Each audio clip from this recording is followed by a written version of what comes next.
मोदी जी, आपने देश के लोगों की खास करके जो गरीब हैं उन सबकी एक तरह से उम्मीदें बहुत बढ़ा दी हैं। जहाँ देखो फेसबुक पे, ट्विटर पे, सब जगह लोग आजकल मजाक में भी कहने लगे अच्छे दिन आने वाले हैं। तो लोगों को लगता है कि भाई पता नहीं क्या हो जाएगा, जबकि चुनौतियाँ वही हैं, सिस्टम वही है।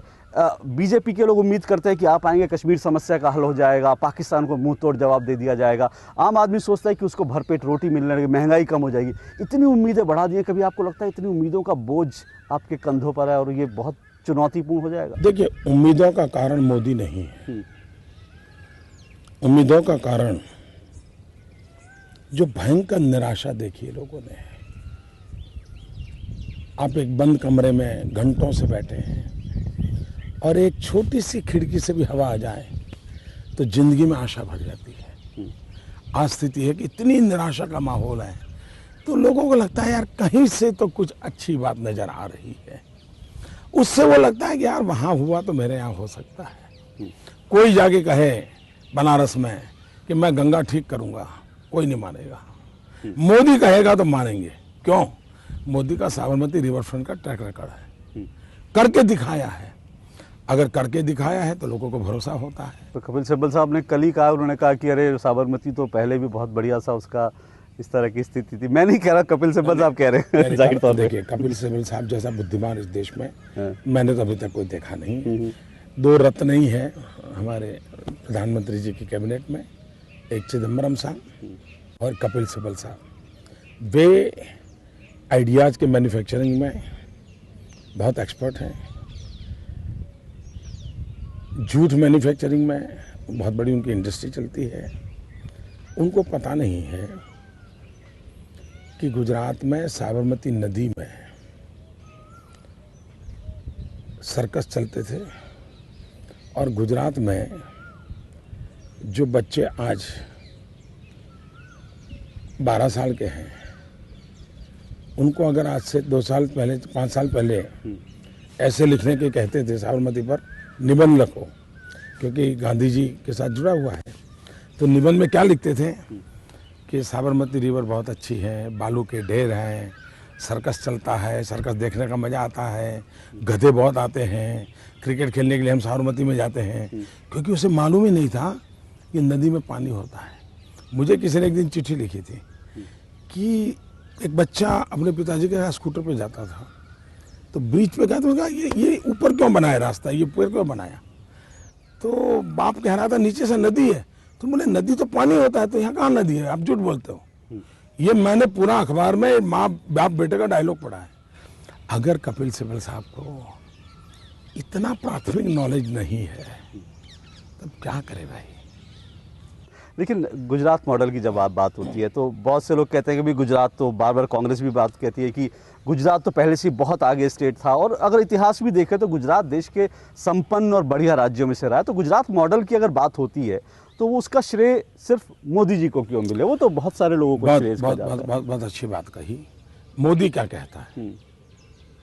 मोदी की तो बात सुननी चाहिए, नहीं सुननी चाहिए जी। मोदी ने डे वन से यही कहा है कि गुजरात जो भी है वो 6 करोड़ गुजरातियों के पसीने के परिणाम है। ये मोदी कह करके थक गया।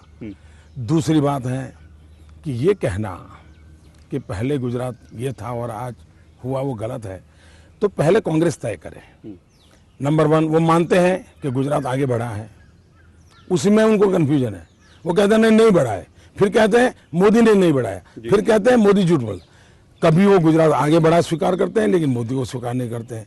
कभी वो कहते हैं गुजरात आगे नहीं बढ़ा। तो कांग्रेस खुद बहुत कंफ्यूजन में है। लेकिन मैं बताऊं, गुजरात में भयंकर भूकंप आया। उस भूकंप के बाद दुनिया मानती थी गुजरात मौत की चादर ओढ़ करके सोया है, अब गुजरात खड़ा नहीं हो सकता है। आज जाकर के देखिए क्या हुआ। मैं जब गुजरात में आया तो मेरे गुजरात के लोगों ने मेरे से क्या मांग की।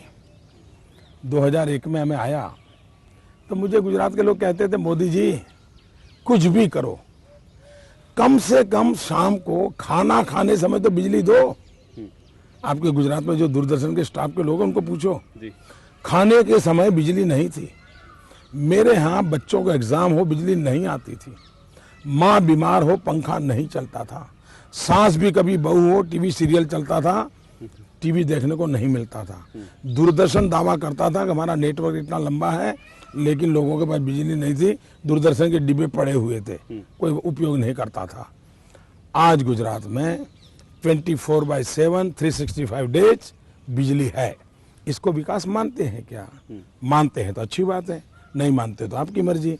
दूसरा, गुजरात एग्रीकल्चर ग्रोथ में, गुजरात को कभी हिंदुस्तान में एग्रीकल्चर स्टेट नहीं माना गया।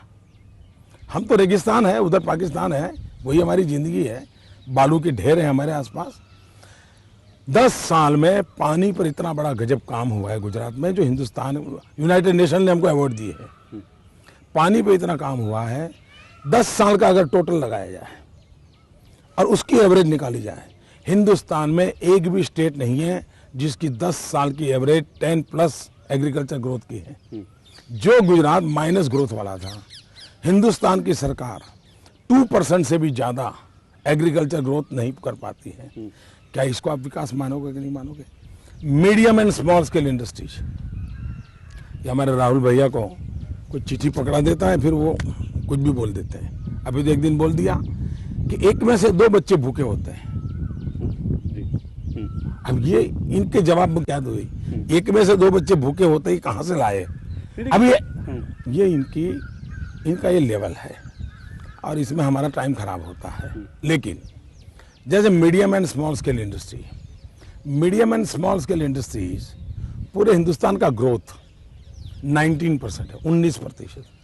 गुजरात का medium and small scale industry का ग्रोथ 85% है। रोजगार, भारत, मैं सारे आंकड़े भारत सरकार के बोलता हूं, मेरे नहीं बोल रहा हूं। भारत सरकार कहती है कि एम्प्लॉयमेंट एक्सचेंज के द्वारा गुजरात में जो रोजगार मिले हैं, पूरे देश में जो टोटल रोजगार मिले, उसमें गुजरात में 57% अकेले गुजरात ने दिए, 43% पूरे हिंदुस्तान ने दिए। और योजना आयोग कहता है पूरे हिंदुस्तान में मिनिमम बेरोजगारी कहीं है तो उस राज्य का नाम गुजरात है। अब मैं आज भी 10 बार, 100 बार, 1000 बार, लाख बार, करोड़ बार आपके दूरदर्शन को कहता हूं, गुजरात ने जो प्रगति की है उसकी क्रेडिट नरेंद्र मोदी को मत दो, नरेंद्र मोदी की सरकार को मत दो, 6 करोड़ गुजरातियों को दो, मैं भी देता हूं, कम से कम आप भी दो। लेकिन ईमानदारी से इतना स्वीकार करो, गुजरात बहुत बदला है, गुजरात बहुत आगे निकला है और गुजरात देश को आगे ले जाने का रास्ता भी दिखा सकता है। ऐसी क्या होप होगी कश्मीर को लेकर के? कोई नई पहल हो सकती है क्या? मैं बताता हूँ, मैं कश्मीर के बच्चों से मुझे बातचीत करने का बहुत अवसर मिला है। इतना ही नहीं, जब मैं, क्योंकि मैं बहुत सालों तक कश्मीर में रहा हूँ, पंजाब में रहा हूँ, हरियाणा, हिमाचल, चंडीगढ़, पूरे नॉर्थ बेल्ट में मैं सालों तक वहीं काम करता था, तो मैं उसके चप्पे चप्पे से परिचित हूँ। आतंकवाद उसकी उफान पर था, तब भी मैं कश्मीर में बहुत लगातार दौरा करता था। मैं कश्मीर यूथ से बहुत बातें करता था, बहुत मिलता था उनसे। एक बार मैंने गवर्नर साहब की मदद से मैं जेल भी गया था और हार्डकोर टेररिस्टों के साथ बैठा, श्रीनगर में और जम्मू में गया था। हम्म। हार्डकोर टेररिस्टों के साथ बैठा था, उनको समझने की मैंने कोशिश की थी। वो कोई मेरा राजनीतिक एजेंडा नहीं था, ये बात भी मैं पहली बार बोल रहा हूँ। मैं कभी मैं सोचता था कि आखिर के इन बच्चों के मन में क्या है। I try to understand.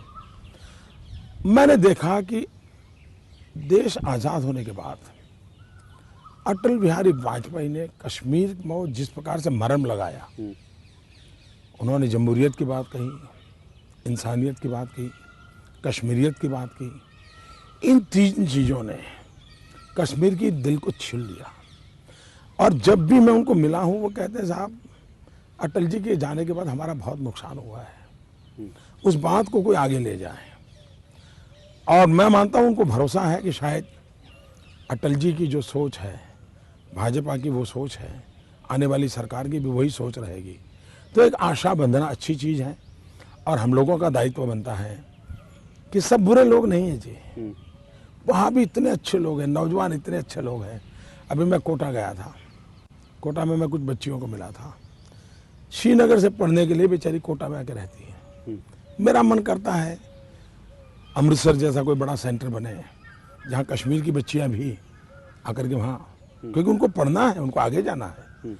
इस देश में जिसको कुछ करना है उनको अवसर मिलना चाहिए। पर कश्मीर पे अगर आप पहल की बात करते हैं तो उसमें एक बड़ा फैक्टर पाकिस्तान आ जाता है जाहिर तौर पर, और पाकिस्तान की जब बात होती है वहाँ पाकिस्तान को जिस तरह से लोग या फिर बीजेपी की बात करें, बहुत ज़्यादा बीजेपी ने उत्साह नहीं दिखाया था पिछले कुछ सालों में पाकिस्तान के साथ बातचीत हो, क्योंकि जाहिर तौर पर कुछ घटनाएं इस तरह की, मुंबई का हमला हुआ, उसके बाद सीमा पर जिस तरह का तनाव हुआ। तो आप क्या पाकिस्तान के साथ जो बातचीत है, क्योंकि अब्दुल बासित साहब ने अभी बयान दिया वहाँ के हाई कमिश्नर, उन्होंने कहा कि भाई आपने जिस तरह से कहा कि म्यूचुअल रिस्पेक्ट, उससे वो कहते हैं कि हमें उम्मीद है कि हम जो टॉक्स हैं पाकिस्तान के साथ वो फिर से शुरू हो पाएगी भारत के साथ और पाकिस्तान के। अभी भी मैं मानता हूँ कि हमारा समस्याओं की जड़ ज़्यादा दिल्ली में है। अगर दिल्ली में मजबूत सरकार है तो सब हमसे दोस्ती करेंगे भाई, सब हमसे अच्छा सफर कर। मुसीबत हम भी कहें ना, वो है मजबूत कैसे है, ज्यादा हथियार लेकर? नहीं, देखिए अब जमाना चला गया हथियारों का, बम बंदूक पिस्तौल का जमाना चला गया। आज अंतर्राष्ट्रीय संबंध म्यूचुअल अंडरस्टैंडिंग से चलते हैं, टेक्नोलॉजी ट्रांसफर से चलते हैं, नॉलेज ट्रांसफर से चलते हैं, ट्रेड ट्रांसफर से चलते हैं। विश्व बदल चुका है जी, पूरी एक्सटर्नल अफेयर्स मिनिस्ट्री का कैरेक्टर बदल चुका है, लेकिन हम अभी घिसे पीटे पड़े हैं, उसी में फंसे पड़े हैं। आज तो दो देश मिलते हैं तो कहते हैं अच्छा तुम कितना इंपोर्ट करोगे, कितना एक्सपोर्ट करोगे। 80% बात इसी पर चलती है। आज अगर भारत समर्थ होता है, भारत की इकोनॉमी एकदम से तेज तर्रार हो जाती है, भारत के नौजवान की बुद्धि शक्ति का भरपूर उपयोग होता है, तो दुनिया का कौन देश हमारे साथ नहीं आएगा। पाकिस्तान भी कहेगा कि भाई आपके बच्चे इतना बढ़िया इंफॉर्मेशन टेक्नोलॉजी में करते हैं, जरा हमारे पाकिस्तान में भी कुछ करो ना। अब देखिए दुनिया बदल चुकी है, उस पर सोचिए। और मैंने साफ कहा है अंतर्राष्ट्रीय संबंधों का हमारा रवैया क्या होना चाहिए। आंख दिखा करके दुनिया से नाता नहीं जुड़ता है, न कोई आंख दिखा करके हमसे जुड़ सकता है, न हम आंख दिखा करके किसी से जुड़ सकते हैं। आंख झुका कर भी नहीं जिया नहीं सकता, और 125 करोड़ का देश कब तक आंख झुका करके जिएगा। और इसलिए हमारा कहना यह है आंख झुका कर भी मत जियो, आंख दिखा कर भी जीने के सपने मत देखो। हमारी कोशिश होनी चाहिए आंख मिला करके देखो, आंख से आंख मिला करके देखो। आप में इतना हौसला होना चाहिए, और 125 करोड़ देशवासियों का अगर आपके पीछे बल है और दुनिया की एक महाशक्ति बनने की संभावना पड़ी है, तो उस भारत को डरे मरे घबराए हुए जीने की क्या जरूरत है।